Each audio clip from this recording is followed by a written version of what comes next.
Oggi il Consiglio regionale ha votato una risoluzione all'unanimità che condanna senza appello l'aggressione da parte della Russia di Putin nei confronti dell'Ucraina.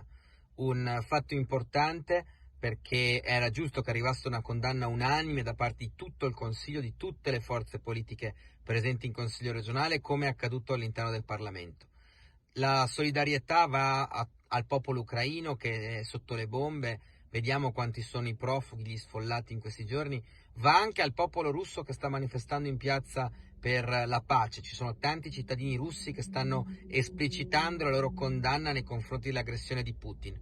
L'appello che parte dal Consiglio regionale è per la pace, per un impegno da parte dell'Unione Europea e della NATO a chiedere immediatamente alla Russia di abbandonare l'Ucraina, di ritirare le proprie truppe e di consentire di ripristinare pienamente l'indipendenza e la sovranità dello Stato ucraino. Il nostro impegno va in questa direzione, va nella direzione di chiedere ovviamente alla regione di accogliere i tanti purtroppo profughi che lasceranno l'Ucraina perché le condizioni di guerra non consentono loro di restare nel loro paese. È importante mettere in campo subito un'attività di accoglienza, di inserimento e di integrazione per le tantissime cittadine e cittadini ucraini che arriveranno in Veneto e in Italia nei prossimi mesi.